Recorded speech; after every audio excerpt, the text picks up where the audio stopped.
गंगी एक छोटे से गांव की रहने वाली थी। वह न केवल अपनी सुंदरता के लिए बल्कि अपनी लंबी, घनी और चमकदार चोटी के लिए भी जानी जाती थी। लोग कहते थे कि उसकी चोटी में जादू था। गंगी का हमेशा से मानना था कि उसके बाल उसकी पहचान और शक्ति का प्रतीक हैं। गांव में हर लड़की उसकी चोटी की तारीफ करती और गंगी इसे बहुत गर्व से संभालती थी। वह हर दिन नदी किनारे बैठकर अपने बालों को धोती और उन्हें महकदार तेल से सजाती। लेकिन इस प्रशंसा के साथ ईर्ष्या भी पनपने लगी। कुछ गांव वाले उसकी चोटी के जादू को लेकर अजीब अजीब कहानियां गढ़ने लगे। एक दिन गांव के एक मेले में गंगी अचानक गायब हो गई। अगले दिन वह बेहोश हालत में गांव के बाहरी इलाके में मिली। उसकी सुंदर चोटी किसी ने काट दी थी। जब वह होश में आई तो उसने अपना रूप बदलते हुए महसूस किया। उसका चेहरा धीरे धीरे डरावना और भूतिया हो रहा था। गंगी के साथ क्या हुआ यह किसी को नहीं पता चला। कुछ लोगों ने कहा कि यह गांव की एक ईर्ष्यालु महिला का काम था जो उसकी चोटी के जादू को खत्म करना चाहती थी।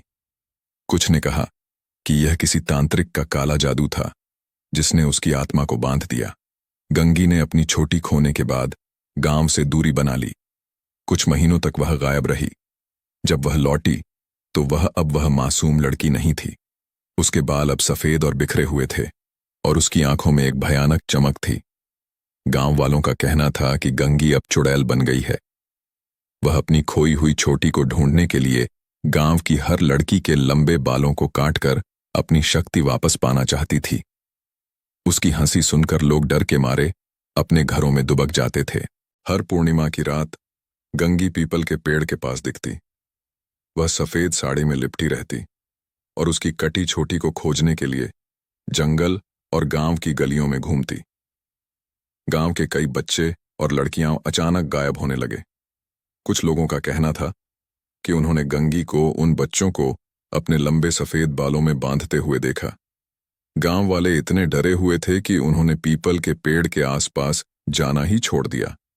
लेकिन गंगी के डर से बचना आसान नहीं था। उसकी भूतिया उपस्थिति ने गांव के हर कोने में खौफ फैला दिया। गांव के बुजुर्गों ने अंततः फैसला किया कि गंगी की आत्मा को शांति देने के लिए कुछ करना होगा।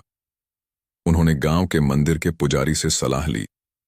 पुजारी ने कहा कि गंगी की आत्मा को शांति तभी मिलेगी जब उसकी चोटी को प्रतीकात्मक रूप से वापस लौटाया जाए।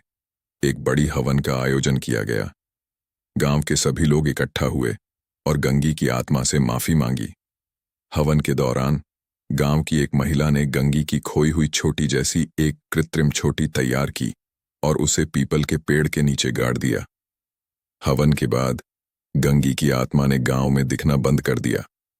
लेकिन आज भी जब कोई पूर्णिमा की रात पीपल के पेड़ के पास से गुजरता है तो उसे गंगी की परछाई और उसकी डरावनी हंसी सुनाई देती है।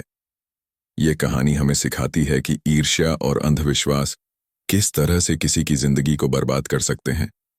गंगी की दहशत भले ही खत्म हो गई हो, लेकिन उसकी कहानी गांव में हमेशा डर और चेतावनी के रूप में याद की जाती है।